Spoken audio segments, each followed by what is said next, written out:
Tuck your head just a little bit. You're good to go. But not too much because you don't want it to compress. Exactly. Exactly. So, oh, come on, it's gonna be good. Yeah, we got our fireplace all fixed up because we're weenies whenever it comes to the weather.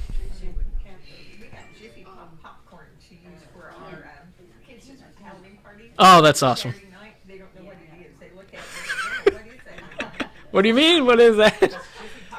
That's what. Well, it's going to be a big deal at our house on Saturday night. Yeah, we do those, but that's. Yeah, Remington goes, oh, whoa, whoa, because it's, still growing up and doing all that. They still do. Well, I mean, I think it's only at, like, the big Walmart or something because you've just got the regular microwavable and stuff now. But if you get that's the good stuff. Yeah, I picked some up for the Halloween party. For the grandkids' Halloween party is Saturday night. And the fire pit by the fire pit is going to be able to. Oh, that's awesome. That's a good idea. My favorite is just the seeds and the oil and some seasoning, but there's a lot of cleanup and stuff too. I just don't have a big enough pot to There's a lot of cleanup to this. put so much away. Popcorn kernels in a brown lunch bag. Fold the top over a couple of times, stick it in the microwave, hit the popcorn bed, and then you've got perfect air popcorn. Really? Yes. You don't have to put oil or anything. Man. Is it as tasty? Yeah. It's not. That's maybe not. I pop mine on the stove top with Yeah. oil. Yeah. But I don't need butter if I do that. Well, I don't like a dry air pop popcorn. Now, I don't like it with butter. Your process works. It does work. In high school, it was you put it underneath that, and it just makes it wet. Maybe popcorn with extra butter. Yep. And I saw a joke the other day that, how we've got these in case of fire, we've got them above our doors in our house. Someone had one up there and said that when that went off, they knew their house was on fire. It's popping popcorn up at the top. What is that sound? Well, it's because we're making popcorn. All right, guys. Marshall is coming. We are going to continue where we left off in Revelation chapter 10. If you were to guess on how many weeks behind you feel that we are, what might you say? 3. 3. You say 8? Who said 8? You said 8. That is so. Yes, I know. We are 4 weeks behind. It feels like 8, but we're only 4 weeks behind. So get this, guys. There's 21 chapters of Revelation. We're supposed to finish by November 21st. I'm supposed to take my insurance license November 3rd. Oh. So that's where we are. So a quick recap. We are still in the trumpets. Started in chapter 8. So chapter 8, we've got all this destruction and stuff. In chapter 9, there's more destruction, and we talked about the mercies that come with that. And then in chapter 10, this is where we're at a little bit of a Yeah. There's paper jam that I fixed, and then it jammed again. And then I Congratulations. fixed it again, and then it jammed again. Congratulations. So, I got the laptop here today. He fixed it, and then I think it's still not fixed. It's still not fixed. So The paper is I just left jammed. it beeping and came in here. So, He said, "This is not worth it." yep. You need to go take care of something? No. You need me to print something for you? No, I got it This right is here. it. So I'm good. Well done. I'm good. I just don't have the fancy tablet that, Well, that's brand new. Brandon has. Yeah, I stole this from the children's ministry with Jason's and Andrea's permission to do a trial run to see if I enjoyed doing ministry through an iPad. And so, well, I bought my own case for it. So they can't recognize it? The 90-day trial period that I promised them, I said, oh, okay, well, just put this on the Lifestone Teens Ministry tab. So, got you. Here in chapter 10, which is where I think this is our third week, but we should be, quote unquote, these last couple of verses we should get through fairly quickly. So just a quick recap. In chapter 10, we met this mighty, strong angel that's coming down from the sky that is reflecting God's power. He's got 1 foot in the sea, 1 foot on land, and a hand in the sky, and in his other hand, he's got this small scroll. That's where we're gonna finish talking about chapter 10 today. We talked about he's proclaiming on behalf of God all these amazing things. It's right here in the interlude. We're gonna hopefully talk about the last trumpet at the end. Well, maybe today. So we talked about just how awesome he's reflecting God and the message that he has on behalf of God. Last week, the big focus was this mystery that he talked about. I think it was where is that? Verse 7. But in the days when the seventh angel is about to sound his trumpet, which is what we'll hopefully get to today or next week, the mystery of God will be accomplished, just as he announced to his servants the prophets. That's what we focused on a lot there too, of what's that mystery, and we kind of came to some I wouldn't say conclusions, at least some educated guesses on what that mystery could be. Yes, the secrets of what they could be. But so the last part of chapter 10 is we've got this angel that's come down, showing his authority on behalf of God, proclaiming this mystery that's here, and then he's got this other hand outstretched. And now we found out at the very beginning there is a small scroll sitting in his other hand. Let's see where that was. Verse 8. Yep, Well, and in verse 2, after we get a little bit of description, it says, this particular angel was holding a little scroll which lay open in his hand. And then we don't hear anything about that while he proclaims his stuff. And then in verse 9, let's just read to the end of this chapter. Verse 9, so I went to this angel. Oh, well, let's start in verse 8, I'm sorry. Then the voice that I had heard from heaven spoke to me once more. Go and take the scroll that lies open in the hand of the angel who is standing on the sea and on the land. And so, chapter 10, verse 9, I went to this angel and I asked him that, give me the little scroll. And he said to me, take this scroll and eat it. And if any of you guys have been to Chinese food places, it's a sweet and sour scroll instead of a sweet and sour roll, because I'm reading from the Greek, okay? It will turn your stomach sour, but in your mouth it will be as sweet as honey. And so he took the little scroll from the angel's hand and he ate it. And it did. It tasted as sweet as honey in his mouth. And when he had eaten it, his stomach turned sour. So he got this sweet and sour scroll. And then I was told, you must prophesy again about the many peoples, nations, languages, and kings. So I'm going to flip the tables.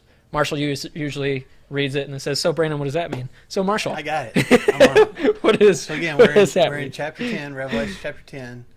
Brandon just read verses 8 through 11, Let me get back here. just to make sure we're all on the same page. Correct. Okay. So John's told to go get this scroll, and he goes and asks for it. It says it'll be sweet in his mouth, but it'll turn his stomach sour. So he's told ahead of time, like, you're gonna eat it, and here's what's gonna happen when you do. And then John's like, and I did, and it did. So Awesome. What happened? That's what happened. Now, this is not the first time in Scripture that someone is told to eat a scroll. Okay, so if you go back in the Old Testament to the prophet Ezekiel, when God, if I can use the word, commissions Ezekiel, when God calls Ezekiel to become a prophet, part of that process is Ezekiel sees this heavenly person holding this scroll. It's got writing on both sides of it, and he's told to go get it and eat it. Okay, so that's in Ezekiel chapter 2, verse 9, and then it goes. That's the last verse of Ezekiel chapter 2, and then it goes into chapter 3. So it goes through chapter 3, verse 4. I'll read it real quick. Then I looked, and I saw a hand stretched out to me. In it was a scroll, which he unrolled before me. On both sides of it were written words of lament and mourning and woe. So lots of bad news on this scroll that Ezekiel sees. Okay? Chapter 3, verse 1. He said to me, Son of man, eat what is before you. Eat this scroll, and then go and speak to the house of Israel. So I opened my mouth And he gave me the scroll to eat. And then he said to me, Son of man, eat this scroll I am giving you, and fill your stomach with it. So I ate it, and it tasted as sweet as honey in my mouth. And then verse 4, he said to me, Son of man, go now to the house of Israel and speak my words to them. So, very similar imagery of what John is called to do and what Ezekiel had done hundreds of years before. Now, it seems like the symbolism for Ezekiel was God has a message, and this is how he is putting his message into Ezekiel, how Ezekiel is accepting these words from God. Now, is that probably the way that Ezekiel got messages from God every time? Was here's the scroll and eat it, and all of a sudden he's, ingest this papyrus and Sweet and sour. has this message from God? Probably not. Okay, it's symbolism, and it's God saying, I am going to give you words, and you're going to proclaim those words. But Ezekiel is told specifically, these words I'm going to give you are what kind of words? What kind of message is this going to be? A not Positive or negative? great message. Negative. It's going to cause people to mourn. It's going to cause people to have woe. We got that word in Revelation too. It's this destructive messages that he's going to share. But when Ezekiel eats it, how does it taste in his mouth? Good. It tastes sweet. So these are words of God, and I am enjoying receiving messages from God. Does that make sense? Even if it's a destructive message, I am enjoying the fact that I have this connection with God, and he's sharing a message with me that I'm going to share with other people. Now we fast forward to John. John is called to do basically the same thing. Here's this scroll. We don't know what's written on it. It's not important what the words actually are that are written on it. He's just given the scroll, and he's told to eat it. John would have known the story of Ezekiel. This wouldn't be an unfamiliar story to him. John would come and be like, oh gosh, I'm getting to do the same thing that Ezekiel got to do. And as this letter is being read to these churches who have Jewish Christians in that church, they would be like, oh, John's getting this message just like Ezekiel did. Like there's a kind of a stamp of authority. Yeah. If you started to wonder to this point, hey, is John just kind of having some kind of weird dream? Locusts, horses, Or- tanks. And it's just kind of a reminder. No. This is coming from God. This is a message from God, and it tastes. There's one slight difference. The similarity is it tastes sweet to John, like it did to Ezekiel. But what happens after that? Because it kind of makes him sick to his stomach. Why do you think that is? Huh? Because of the words he's got to prophesy. I was gonna say because it wasn't good. Yeah. But it wasn't good what Ezekiel had to share with God's people back then either. I mean, it's a message of destruction for most of Ezekiel. Let me go. Okay. All right. So anyway, Brandon, keep going. 72 in Sorry, here. it is. I see that here. 72. Sweet girl, are you okay? It's not happening. Happy. Yes, you said it. You said it. Well, not with her, but in the same place. Okay. Thank you. So I mean, I really like the symbolism here too of that. Like, if I was to, just tell something to Linda, she'd be able to say, oh well, basically Brandon said this. But if I was to write something down, and then she symbolically takes it and ingests it, and then brings it back up again, these are the exact words. Like, I'm not missing anything. Everything is there. Everything is present. But keep going with. Oh no, with I was things just like going to that. say I think that just why it's sweet to taste but sour to digest. I just think it's going to be hard for the people here. This is a message from God, and I'm excited that I'm receiving this message from God, but it's going to be a destructive message. There's going to be some hard things to hear. There's going to be, and as we keep going, we're going to see there's some hard things that God's people are going to go through. It's good news overall because ultimately it's about victory, but there's some hard truths in there too that are hard to digest. I think that's the whole symbolism. and I think that we can get that too of. Our study of Revelation. Well, I mean, yes.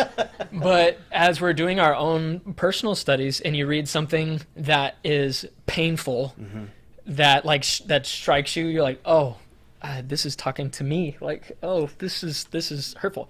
But you want to keep you need that, and you want to keep reading that. And so it's sweet in that we're getting words from God, and that God's word is being downloaded into us. But to understand the gravity of, oh, well, it's sour too, because I understand that I'm pretty broken and I need to change from that. So sweet in that it's a word from God, sour in that there's some things that need to change. Those are the verses we just cut out. Yeah. We just don't like this.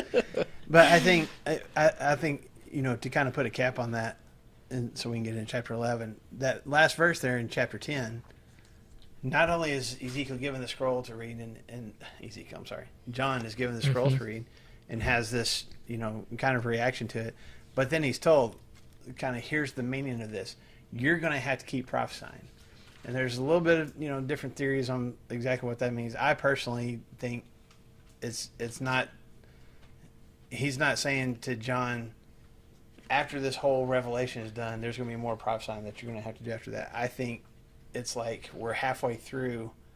Let's keep going. What John is experiencing and seeing right now, and it's kind of a almost. I mean, there's this pause between the sixth and seventh trumpets, right? And I think it's kind of a pause for John too, has seen all these amazing things and is trying to write those down and describe them, and it's almost like he's taking a breath and then is being told by God, okay, but we're not done yet. Still more work to do. There's more prophesying to do. There's more of this message to go. And just know there's going to be a message of ultimate victory. It's going to be sweet, but there's going to be some hard things to digest in the process. Does that make sense? That's where I'm at with it anyway. Okay. Any final thoughts real quick on chapter 10, or y'all want to keep moving? Luckily, it was only just a couple of verses. Yeah, we were almost there last week, but we kind of ran out of time. Well, could that also mean you must prophesy again about the many? Is that, it could be that John needs to continue talking about Jesus? For sure. And I don't want to wade into the weeds too much on Right. this, but part of this goes back to, again, when you believe John actually wrote these things. So if this is just after persecution has started and before the destruction of Jerusalem, or leading up to the destruction of Jerusalem, then it could be like, hey, you're going to share these messages about here are these upcoming events, but don't worry, John, you've got more preaching to do even after all these events that you're prophesying about take place. There's still, I'm not done with you yet. So it could be that. Or if as the more popular belief is, this is at the end of John's life anyway. Did he end up leaving the island of Patmos and continue to share more messages? Or is it just, hey, we're not done with this revelation yet. We got to keep going. Again, my personal thing is it's just, we're taking a breath right now, but you got more to prophesy about what you're seeing right now. And I think ultimately, I think the bigger message is, John, you are like Ezekiel. You're receiving these hard things to comprehend, much less write down, much less describe to other people. Not just because of the imagery itself, but because of what it's trying to communicate. There's a lot of death. There's a lot of destruction. It just makes you sick. But ultimately, there's something sweet about it too. There's victory. That's what have we titled this class? We're blessed. Mm-hmm. There's going to be good things that come from this. Yeah, that's what I was going to say. There's no evidence he ever left Ephesus. There's nothing.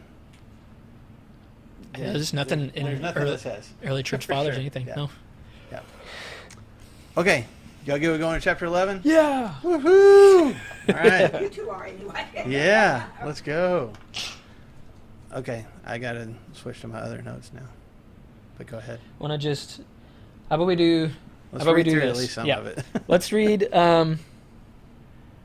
Let's just read through verse 14. I know that's a lot of content, but I think that's where we would like to at least kind of summarize and get us to. So. Stop. I'm already laughing. Stop. Okay, chapter 11, verse I got 1. 2 pages of notes through verse 14, so I'm already laughing. All right, We we're don't have to perfect. go through all of it though. Yeah. All right. I, John, was given a reed like a measuring rod and was told, now go and measure the temple of God and the altar with its worshippers. But exclude the outer court and don't measure it, because it has been given to the Gentiles, and they will trample on the holy city for 42 months. And I will appoint my 2 witnesses, and they will prophesy for 1,260 days, clothed in sackcloth. They are the 2 olive trees and the 2 lampstands, and they stand before the Lord of the earth. If anybody tries to harm them, fire comes from their mouths and devours their enemies. And this is how anyone who wants to harm them must die. They have power to shut up the heavens so that it will not rain during the time that they are prophesying, and they have power to turn waters into blood and strike the earth with every kind of plague as often as they want. Now, when they have finished their testimony, the beast that comes up from the abyss will attack them and will overpower and kill them. Their bodies will lie in the public square of the great city, which is figuratively called Sodom and Egypt, where also their Lord was crucified. For 3.5 days, some from every people, tribe, language, and nation will just gaze on their bodies and refuse them burial. The inhabitants of the earth will gloat over them, and they will celebrate by sending each other gifts, because the 2 prophets had tormented those who lived on earth. But after 3.5 days, the breath of life from God entered into them, and they stood on their feet, and terror struck those that saw him. Verse 12.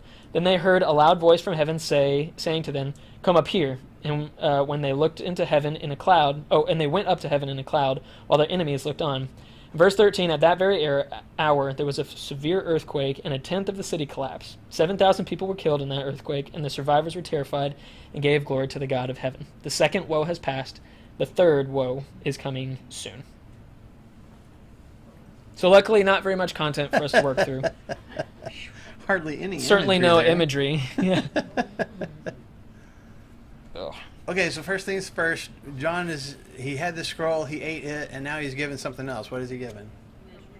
Okay, so some kind of a reed, a stick, a rod of some kind for measuring. I mean, it'd be like a yardstick for us nowadays, or tape measure, whatever else. And he's told to measure what? The temple and the altar With its worshippers. Yeah, okay, and the worshipers along with them. So, or the worshipers that are there. Now, to this point, have we seen a temple yet? In heaven? Revelation? No, Yeah, we've just seen the the altar. altar. We haven't seen an actual temple. Okay, so again, John's just having these images, pop up, and is just describing them best he can. So, just at some point, he's given these instructions to go measure the temple. So maybe there's a temple that appears, or maybe he's just given, the measuring stick and told to measure something, but he doesn't actually see the temple. I don't know. He's focused on God. He's like, oh yeah, by the way, there's a temple over there. So go over there Yeah. and measure. But there's also specific instructions about what not to measure. So look back and what do we not measure? The outer court. Okay. I forgot, man. I forgot that I was going to do this for this class, but just have a picture of the temple up here. But both the tabernacle back, when it was just the worship place was just a tent, and then when Solomon built the temple, and then the temple that was built after the first destruction of Jerusalem, and then the temple that was built by Herod in Jesus' day, all had kind of an outer area It's like an onion. where, yeah, Like an onion. There's yeah, a couple and, parts. where people would bring in, animals for the tabernacles, where you brought in your animals and had them slaughtered and sacrificed. Same thing with Solomon's temple. When you get to John's lifetime, the temple in Jerusalem at the time, I've mentioned this to you guys before, but it's been a while. But Herod, the same Herod that tried to that slaughtered all the babies when Jesus was born because he's trying to have Jesus killed, as ruthless and awful a person as he was also very adept at architecture and building projects and things like that. And a lot of the structures and even cities that he built, have withstood, honestly, some of those walls and different things have withstood the test of time. The temple that he constructed was this major architectural feat. And when we read of Jesus walking through like the temple courts, or when the church originally started meeting in the temple courts, it was this huge outer court. It was this huge area with lots of different porches. Some of them were covered so you could get out of the sun, and it was where both Jews and Gentiles could congregate and talk, or this is also where the animals would be when Jesus was turning over the tables and driving people out. That was in the courtyard, the outer court area. Okay. Then you have the temple structure itself, the building itself, and that's where you had the holy place where the actual altar was, and where you actually did your sacrifices back in that time. The most holy place we already talked about, where the altar of incense was right in front of it. That's where in the Old Testament where the Ark of the Covenant was. Like that was where only the high priest could go in there, and only priests could go in kind of the holy area. And even in Herod's temple, there was kind of an inner area, like the Gentiles could be in the outer court, but then there was an inner court where only Jews could go in. As a matter of fact, this is one of the reasons, I know I'm getting too far into the weeds, but this is one of the reasons that Paul got arrested in the book of Acts, because there were some Jews that were accusing him of taking Gentiles into the inner the inner outer court, if I can say it that way, that only the Jews were allowed to be in. Okay? So, I bring all that back to John, when he's told, measure the temple and measure the altar, but leave out the outer court, he knows exactly what that means. He's walked through that temple before. He knows exactly the area that he's talking about, and probably a lot of the people that he's writing to would have some kind of understanding of that area. I want us to have a clear picture of it, okay? But it's interesting why he's told. I mean, he's told specifically, don't measure the outer court. Why? Look there in Revelation chapter 11. Why is that? That's been given to the Gentiles, who are going to do what? Trample the city for 42 days. Okay? I'm sorry, I wrote down days. It's months. You're right. 42 months. Sorry. You can even edit right here, too. I know. I knew it was months. I don't know why I wrote down days. But they're going to trample the holy city for 42 months. Okay? And verse 3, and I will give my power to these two witnesses that we're going to talk about in a minute. All right? So, why... Well, I'll go ahead. Spoiler alert. John never does the measuring.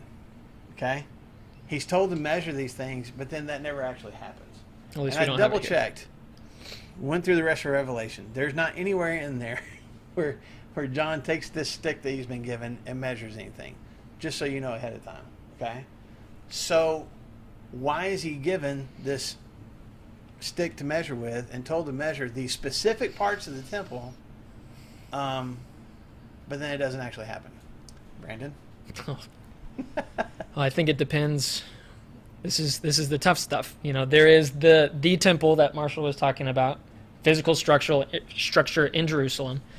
But then John is up in these heavenly places and stuff. And so God is saying, hey, go and measure the temple. Is he telling him, hey, right here, whenever you're up here, but whenever we're done with this, go down, and even though you're in exile, go to the temple and measure the temple, and then report back to me, because I don't know. That doesn't really make sense. Or is the temple just an image for something else? And that's the question that you have to wrestle with. Because something that we talked about last week, I think it was Linda that brought it up, or it was a couple of us, of aren't we waiting? Aren't there certain Jews, certain Christians that are waiting for the temple to be built back up again so that Jesus can come back? We talked about that just a little bit. And so is that what John is saying? Or do we need to measure that temple whenever it comes later? There's just a lot of things here. So I have my opinions. I don't know. We haven't double checked on. Do you think this is God is... What is God asking of John? What's your opinion? Well, so before I give you my opinion, there's some people who think that the original temple, or the temple that would have been standing in John's day, obviously has been destroyed. I don't know if y'all knew that. It was destroyed in it's not there in Jerusalem. 70. There's still a wall of it left. If you see pictures of the Weeping Wall in Jerusalem, that's part of the old temple. Got to go there. That was there. So there's some people that take this literally and say, before Christ returns, and when we get into all this tribulation stuff that we're going to talk about later, that the actual temple is going to be rebuilt first. This is a literal thing. And, we need to measure it out and know that only the Jews are allowed in this part and the Gentiles are going to be on the outside part. There's some people think that measuring, that when you measure something, in the Old Testament, measuring often has to do with destruction. God has measured out people who are that he is marking to be destroyed. And so this is kind of marking the territory of who's going to be spared and who's going to not be spared when destruction takes place, when Christ comes again. So before I tell you what it is that I think, and I even got, I think, see right there, I think. It's it's capitalized. This is not the first time that measuring, even of like the temple, is commanded by God in Scripture. Going back again to Ezekiel, in Ezekiel chapters 40 through 43, Ezekiel's given all these different measurements, and he's told to measure out the measurements for the new temple. Now, you need to understand, Ezekiel kind of lived through the destruction of Jerusalem by the Babylonians and the exile of, like, he had already been sent to Babylon, but he lived through all the thousands of people that got sent to Babylon into exile in the Old Testament. Part of his messages were leading up to that, and then he gets word, it's in the middle of Ezekiel, where somebody comes in and is like, hey, the temple and the city have been destroyed, and his message is going on from there. So this is at the end, and when you get to Ezekiel 40 through 43, those chapters are after the destruction has already taken place. And God gives him all these different measurements of the temple, okay? And I won't read through that whole thing. But in Ezekiel 43, verses 6 through 11, again, I'm not going to read it, you just write that down. God gives his reasons for why Jerusalem and the temple were destroyed. And ultimately, it's because they were meshing ungodly things with godly things. They were worshiping other idols. They were being unjust. We've talked about that before with the prophets, right? But they were still trying to hold on to a little bit of God worship too. And they were trying to combine those things together. And so with this new temple that God has Ezekiel measure out, he's not physically there, he has created a separation and has removed the people who were being ungodly from his new temple. And it is going to be perfect. Not because, we got the lines right and the foundation set and everything, but because God is not going to allow that blending of ungodly things and godly things together again. And he tells the people, it's going to be so perfect that you shouldn't want to mess it up again. You should want to keep this separate and pure and clean, and basically keep yourselves disconnected from the world and connected to God. Does that make sense? That's the whole thing that happens in Ezekiel. But I'm just saying, he's given this whole measuring thing that John is told to do, Ezekiel was told to do a few hundred years before that. Another example is in Zechariah chapter 2. And Zechariah is prophesying when the people have come back after 70 years back to Jerusalem and have started rebuilding the temple. And he sees a man who's getting ready to measure Jerusalem, the city itself. And there's a voice from heaven that tells that guy, this, godly person, this messenger from God, not to measure Jerusalem itself, because it's going to be a city without walls, and all people are going to be invited to come and be a part of it. Okay, I won't spend too much time on that. The point is, John is being told to do something that at least two other prophets have been told to do before him. And in both examples in the Old Testament, to me, now this goes back to, you want me to tell you what I think this means? To me, this measuring, it is a symbolic way of God marking his territory. And if you're within these boundaries and these measurements, you are part of my people. We are in relationship. You're part of my kingdom. Does that make sense? And so for him to tell John to do this, I'm going to make sure I say this right, so I'm going to look at my notes. It's God saying, here, measure the temple and the altar. What do we know already about the altar? Now, we've seen the altar before. What do we know already about the altar? Who's at the foot of the altar, at the base of it? The saints. Saints who is specifically what? Been martyred. Okay, martyr. They lost their lives because of the message. Okay? So I already know that about the altar, and we also know that the altar has incense in it that represents the prayers of the saints. So this, and it is right in front of the throne of God. So we already know the altar is part of God's territory, right? Because what we've already seen in Revelation. And then John is told, like, measure out the temple. Well, what was the temple for originally? What did people go to the temple for? Go to worship. This is where you go meet God. You go offer your sacrifices. You go and pray, and it's where the high priest even went and met God and offered atonement for the people, right? That's where, and this is one of the reasons why Jesus was upset when he walked in the temple in the first place. He said, this is supposed to be a house of prayer. It's supposed to be a place where you meet God, and you turned it into this den of thieves. You turned it into something that's completely the opposite. People can't meet God because you people are all in the way. Whoops. All right? So, the temple is God's territory. And the people who are in it, because what else does he say? Measure the temple and the altar and do what?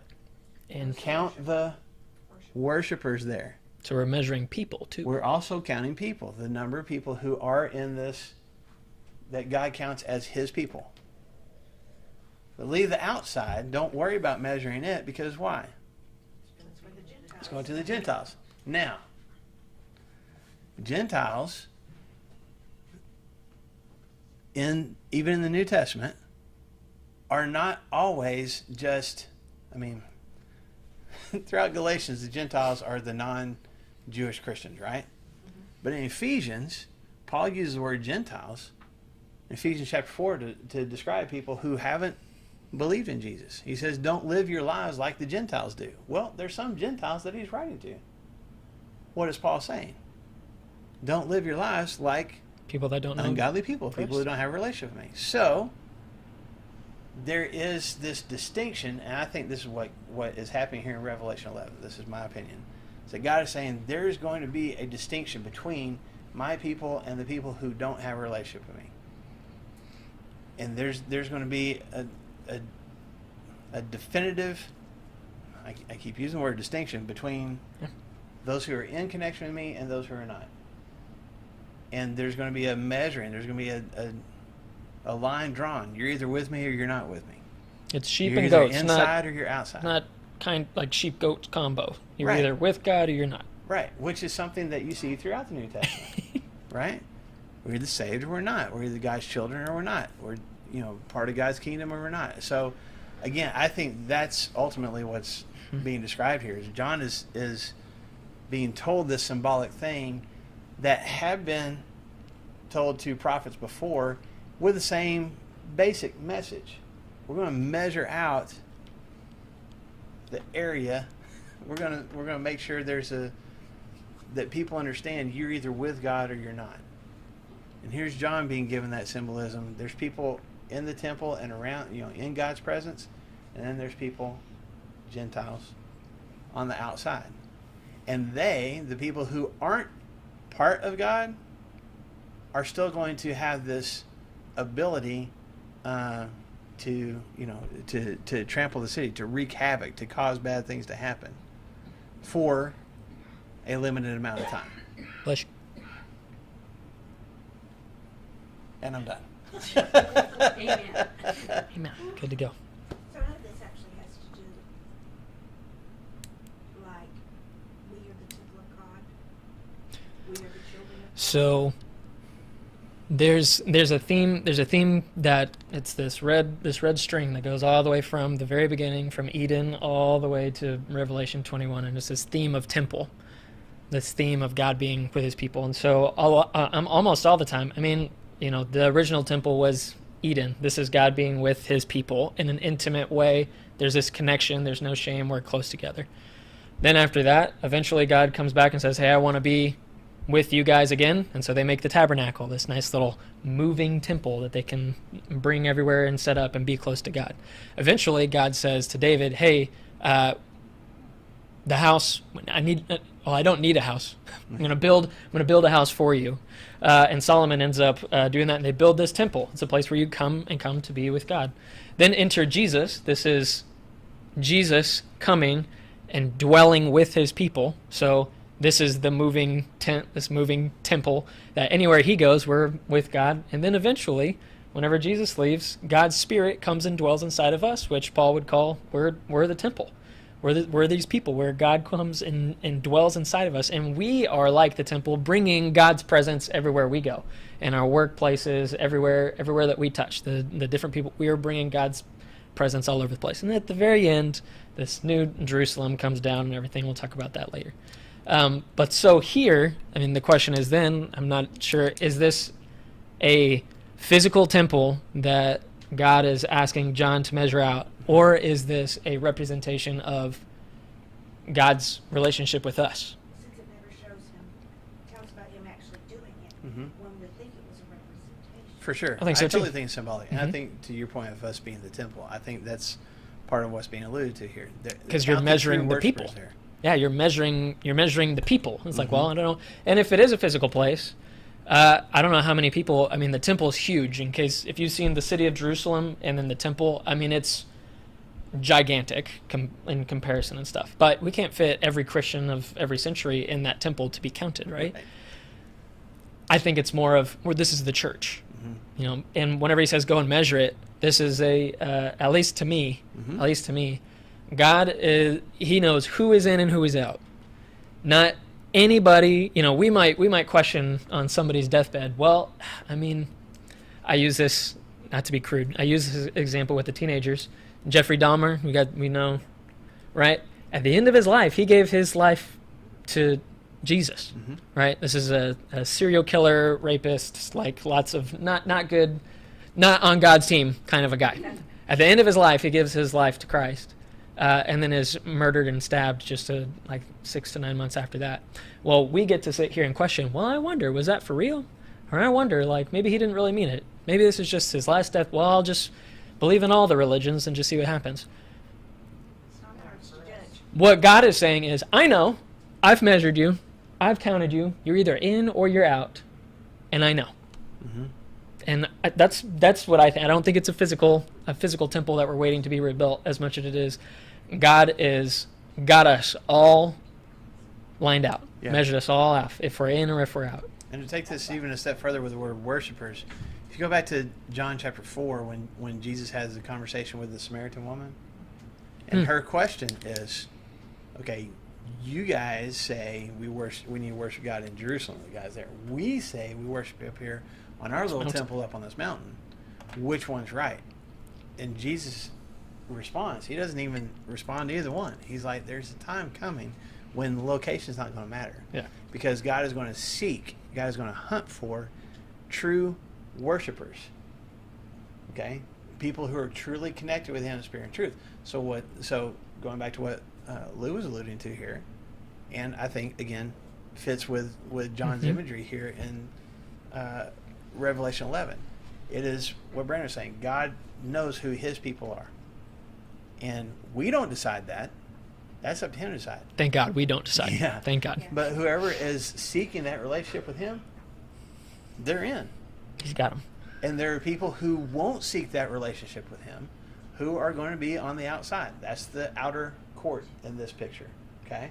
It has nothing to do with denominations or anything like that. It is, are you with God or are you not?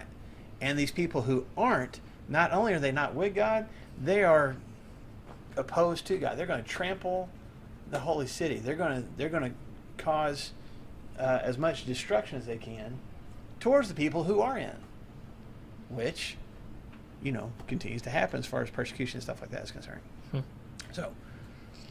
So there's a couple of pieces to chapter 11, and temple is the very first piece of, let's just kind of figure that out. And the second, and it says that they're going to trample the holy city for 42 months. I don't know how much you want to... I'll get into that in a minute. Okay. Or not at all. Marshall came into my office this morning, and he was like, bro, I've got so much stuff. I do. Just about some of these down numbers. a whole bunch of different paths that probably y'all don't even want to bother to go down. Yes, ma'am. Go ahead. So, why do you think it says Gentiles? I was wondering that too. Because you said those are the people who are going to be doing the trampling. Yeah. But the Gentiles, Mine don't say that. Yeah, what does yours say? Mine just says it is given over to the nations. Okay, to the what? The nations. So, Thank you. Yeah. so That's more helpful. the I feel Greek like. word, the literal Greek word, is just like nations. I think it's even the word. I'd have to go back and look it up. I want to say it's a word that we get the word ethnic from, or ethnicities from. Okay. About to find out. A lot of times in the New Testament, we translate it as Gentiles because that would have been like when Jesus even makes a distinction when he says the Gentiles seek positions of authority and lord it over them. It's that word, the nations. It's people outside. It's other nations outside of God's kingdom, Okay. which for the longest time was Jewish people. Oh, Yeah. Ethnos. You're totally right. I know things. Be given to the nations. I love it. I love it. Ethnos. What were you gonna say? Mine referenced Luke 21:24, and it does say that it's going to be the Gentile, Yeah. So. trampled underfoot by the Gentiles. Mhm. So, again, how far do Whoops. we want to go down this path? No, that's okay. Explained it already. Huh? Yeah. In Ephesians, Yeah. that Yes. Gentiles were used as unbelievers. Mhm. Right. 42 months is how long of a period of time? 3.5 years. Okay. So, and we're going to get into this more with as we talk about these two witnesses, but to kind of answer this question about the Gentiles trampling the city, there are those who, again, we've talked about, who see the events being described in Revelation as describing the events leading up to the destruction of Jerusalem, the end of Judaism as it was known at that time, right?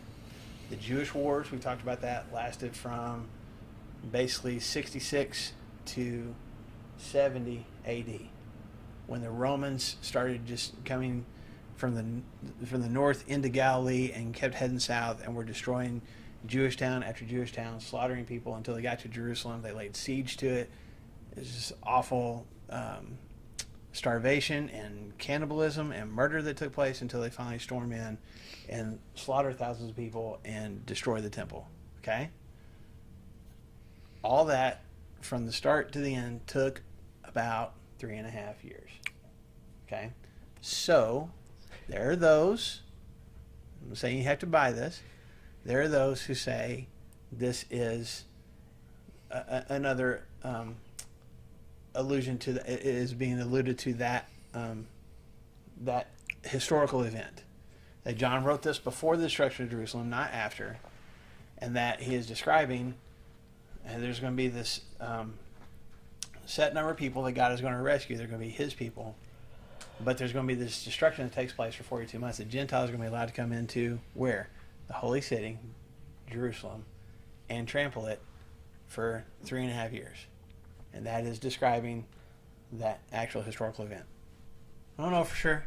Okay? It's just theory. So these people that God has chosen to save out of that people, is that the Christians? Christians or anybody else who... Or, Has- the Christians versus the ones who don't believe in Christ. I will say this. Between what Jesus described in Matthew and Mark and Luke about the destruction of Jerusalem, or what some people say are the end times, and what John describes here, for whatever it's worth, this is historical fact. Once the destruction of Jerusalem was finally done, I won't say there were none, but there were hardly any Christians that died in those Jewish wars and in that destruction. And the thought process being that they saw these things happening that were leading up to it. And, Jesus even told his disciples, like, when you see these things happening, you need to get out of town. Mm-hmm. And they did. And so, so maybe that's part of this as well, is God saying, like, there's going to be some of my folks who are going to be rescued. They're not going to go through all the destruction that the Jewish people are going to go through. Again, that just depends on if you view Revelation as describing those events and not some future event. So, the two witnesses. Let's jump into that. Okay. Let's define who they are at least by the end of yeah. class, right? Can do it. Okay. Here's my notes, and then way down here. Oh, So, who are no. these witnesses? Jeez. All right, let's start. Let's read back through a little bit of it. Verse 3. I will give my power to my two witnesses. I will give power to my two witnesses, and they will prophesy for 1,260 days, clothed in sackcloth. These are the two olive trees and the two lampstands that stand before the Lord of the earth. If anyone tries to harm them, fire comes from their mouths and devours their enemies. This is how anyone who wants to harm them must die. These men have power to shut up the sky so that it will not rain during the time they're prophesying. They'll have power to turn the waters into blood and strike the earth with every kind of plague as often as they want. So these two guys, Superheroes. they have a lot of power. Okay, and they belong to God because He says these are my two witnesses. So this isn't like there's been some things that we've seen already. There's some horsemen and different things that come out that God has allowed to do whatever it is that they're going to do, but He doesn't necessarily take ownership of them. Is that fair to say?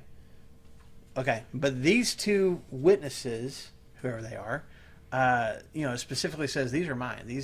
I am sending these two people. And yours said, and I will give power to, right? Mhm. In verse 3, mine says, I will appoint two witnesses. What's the ESV say? And I will grant authority. So, Grant authority. So the angel that was reflecting all of this authority in chapter 10, these witnesses are, God's like, hey, here you go. I'm going to give you. And so they've got, these are not powers, but they're given these signs or metaphors. Yeah. Mine says power. Mm-hmm. Yeah. I like that. So they're going to give power, and they're going to prophesy for 1,260 days. How long is that? 42 months. 42 months or 3.5 years. Okay. Same amount of time that destruction is going to be allowed to take place. Man, Do you think those things are happening at the same time? I don't know. Huh? Yes. So then it adds up to 7 years. Yeah. Perfect. Yeah. Okay. So. Yeah. How much do you want to go down? Yeah. Do y'all even care? Like, we can go on to something else. Okay. All right. So I did a little bit of. We're definitely not getting through chapter 11 today. Oh, or even heck the no. halfway part. I'm sorry. Yeah. I'm sorry. Did you really? No, That'd be incredible I if you had thought that. I don't. No, let me interrupt myself. Like, there's stuff that there's. I go wandering into the weeds, and then I feel like I drag you guys with me sometimes. Maybe Marshall kicking and screaming. I will sit in the office and be like, "Ooh, look at this stuff." Yeah. But it's because we're nerds. And y'all may not even care. So, I'll do this as quickly as I can. I was curious because in verse 2, it says that the Gentiles are going to trample on the holy city for 42 months. And then verse 3, it says these witnesses are going to prophesy for 1,260 days. Well, it's basically the same amount of time, right? Why are we using two different ways to describe it? And are these things happening at the same time? Or is one happening, or is it, one and then the other? Is 3.5 years and then 3.5 years? Or what? So, Which makes 7, which makes yes. Oh, no! Yes. So the number 7 is symbolic, right? And half of 7 is what? 3.5. Okay. So just keep all these numbers in mind. Write them down if you need to. All right. And the 1,260 days is 3.5 years based on a 30-day month, which is what you would have had back in ancient times. Okay. Average. All right. So I was like, okay, I want to see like how many times these terms are used. And I apologize I didn't have these written down for you, so if you want to write them down, you can. The phrase 42 months is here in Revelation chapter 11, verse 2, and also in chapter 13 and verse 5. The phrase 1,260 days is here in Revelation 11, verse 3. And then the next chapter, Revelation 12, verse 6. The phrase, yep, 42 months is Revelation 11:2. Oh, Brandon's going to write them down for you. It was 42 months, you said? This is 42 months. 11:2 and 13:5.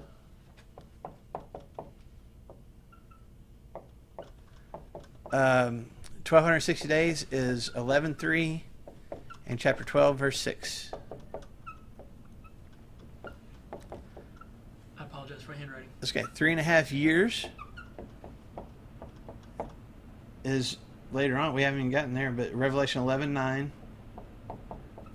and then also verse 11. 11. 11:11. Sorry. There you go. Yeah, I got it. No, it's not. Take off 11 because that's 3.5 days. Sorry, It's just I wrote down the 3.5 wrong thing. days. 3.5 years is 11:9. And then there's this other phrase that we haven't even gotten to yet. There's time, times, and half a time. Okay? Now, we'll get to that. That's in chapter 12 and verse 14. Time times half. There you go. Time times and half a time. Okay? Time, So, half. so a couple things. The 3.5 years, that phrase is also in Luke chapter 4 and verse 25. Is it this one? 3.5 years. Okay. Is what? Is in Luke chapter 4 verse 25 and James chapter 5 verse 17. I see on the look in your face you're like, I don't care. Yeah, I'm like my ADHD is not even Yeah, letting me. that's okay. But That's it's, okay. I care. I'm listening. So You love Jesus. in love Luke, Jesus. That's it. listen, in Luke and James, what's being described there is the amount of time that Israel went without rain when Elijah prayed for it not to rain. In First And Kings. and it says in 1 Kings 17, but it says specifically it was 3.5 years that it didn't rain when Elijah prayed for that. Okay, so that's the only time 3.5 years is mentioned, is there, and then here in chapter 11. Okay, and then this time, times, and half time is in Daniel chapter 7, verse 25, and chapter 12, and verse 7. Now, time, times, and half time. What does that mean? Well, if you look at time meaning a year, you have time, times, and then half a time. 3.5. Time is a year, and then times would be 2 years, so 1 plus 2 is 3. And then half a time is half a year, so 3.5 years. The math It's is- math. I don't know if the math is If I have one apple, time. and then I add 2 apples, and half an apple, It says. Time plus times half it. So you made it plural. You make that Doesn't plural, say you're two. assuming it's 2 Times is times. 3 times. I'm just What if telling we're you. using I'm not- multiplication? Listen, S, it's fine. the whole time, times, and half time is just, that's the way people interpret it as 3.5 years. Okay, could it Sounds be convenient. 10, 20, and I don't know.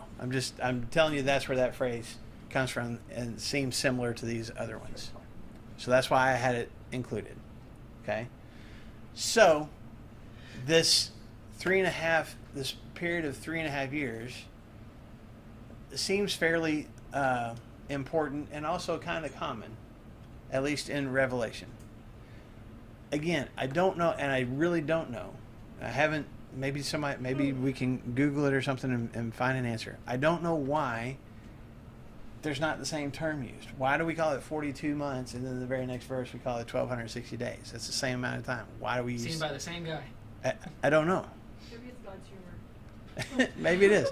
That's what I don't we know said. if it. They're gonna sit in a classroom one day. Yeah. It's the mystery. The mystery. I don't know if it has to do with like it's more specific versus more broad. I really don't know. And maybe somebody's got a really good answer for it. I haven't found it yet. So if you find one, feel free to let me know because I don't know what it is. Description, like the word used for this, any, I don't know. I guess It is the would be Greek different. words of, you know, They're each it's. different. Mhm. 42 Mhm. months. Yeah. Number for days. So some people think that the 42 months, as I already said, are the length of the Jewish war, the Romans, you know, coming in, destroying the Jewish nation in the city of Jerusalem. Some people think it's the length of Nero's persecution of Christians. I hope you got runs. I got 2 more besides that. But Nero started persecuting Christians in 64 A.D., and then he committed suicide in 68. So 3.5 years there. You said 68? Uh-huh. And then some, and this is a stretch, but I'm going to share it with you. There's some that say the 1260 days are actually symbolic of 1260 years. Using the principle, I'll just tell you this. In Ezekiel chapter 4, Ezekiel is literally like God has Ezekiel like lay on his side for 40 days or whatever, and he tells him, I'm having you do that for 1 day for every year of, the people were disobeying God or whatever. I don't know. I have to go back and look it up. But is like it's literally told a day symbolizes a year to Ezekiel. Okay. Anyway, so 1260 years, which represents the amount of time that the Catholic Church was in power before the Protestant Reformation. I'm not saying you got to buy that. I'm telling you it's a popular theory. Okay? That's so the fourth. That's the last one. No, I got one more. The 1260 days are 1260 years, which is the amount of time, basically your Middle Ages, the amount of time that the Catholic Church was in power before Luther came, the Reformation started, and the papacy kind of lost its power. Because there's a lot of people that see Revelation as describing the power of the Catholic Church and then the destruction of the Catholic Church, for whatever that's worth. And then some say that the 42 months or the 12, whatever it is the first half of the 7-year tribulation, which we haven't talked about yet. But that the tribulation is 7 years, and so you got 42 months or 1260 days, 3.5 years, whatever, of bad stuff happening, and then 3.5 years of other stuff happening. So it's half of the tribulation.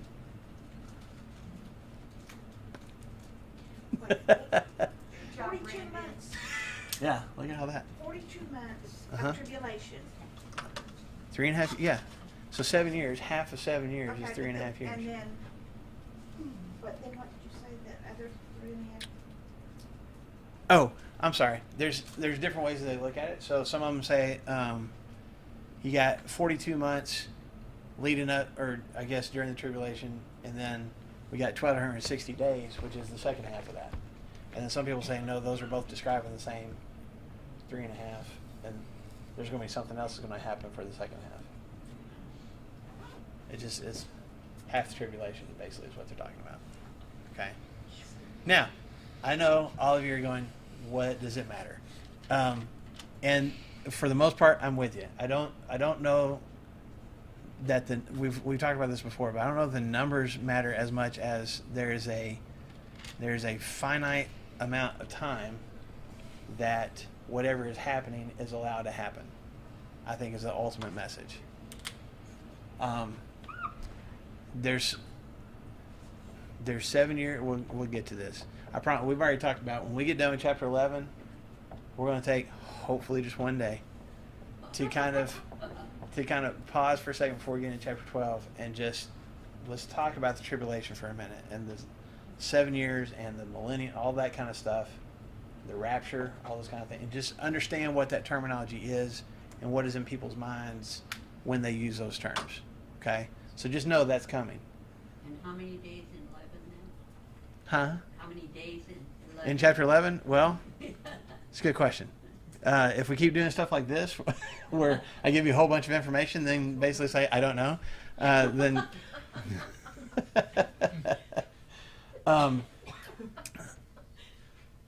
I don't know.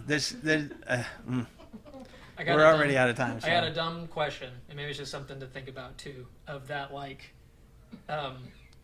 it might be a would you rather thing, because Marshall and I are super nerds whenever it comes to being able to go down all the rabbit holes and stuff too. In our original quest for Revelation, it was we did all of chapters 9 and 10 in 1 day, and we spent three days on So would you guys rather lots of weeds or more bird's eye view? I like to pull weeds. You like to pull weeds? We don't want y'all to get bogged down and be like, oh my gosh, what else are Because where Laurie's like, no, just because you said, not that you could care less, but like Jesus wins in the end, where Marshall and I are like, oh. it's Yeah. nice to see My the brain capacity connection, is only so 'cause, like, for me, it was kind of like an overall picture all Mm-hmm. the time. It's like there's so much Yes. going back. It's like, Yes. oh, this isn't just like made up. Like Revelation isn't the beginning of all that. Yes. Like, it's all rolled. Right, and ultimately, this isn't just a crazy dream Yeah. that John's having. There's messages to it, and there's reasons for it, and there's specific things that are happening. And we're not supposed to add or take anything away. So everything that's here, although we can make them into conspiracies and stuff, is here for a reason. My point. She did. So we're already past time. We need to cut off the stream. So we'll pick up in chapter 11 next week and talk more about these witnesses. So here's a question that you guys. Here's your homework assignment. If y'all are still paying attention, if y'all want to do some study on your own, you guys come to class next week and you tell me and Brandon who these two witnesses are. Oh, yeah, right. Just read through the description, read through everything that happens to them, It's a mystery. and then you come tell us. Candles, What? yeah, they're lampstands. They're They're lampstands, olive but they're trees. also olive trees. Olive trees and So yeah, who is that? Which for sure don't have any references to Old Testament. Revelation, like, is that part of your requirement for your degree? I could have, I didn't. You did it. Is there some? Is that what you're asking? Yeah, I was asking if y'all had like. There was one. There was one at Harding when I was there. That class until I read the rest of the Bible. Yes. Yeah. I'm sure that there are, because, I mean, Daniel and Revelation, when I was at Harding, went together, Daniel. Oh, okay. You took a class because on they it, too. draw, I it's all skipped- I didn't apocalyptic take that literature. one. I took other stuff. I didn't bother with that one. It seems like that interest comes after for you though, so. It's not like your interest in it already Yes. is established, so it's not like you would. You wouldn't do that. Yes, yeah. Oh, for sure, no. Yeah. Weed out the people that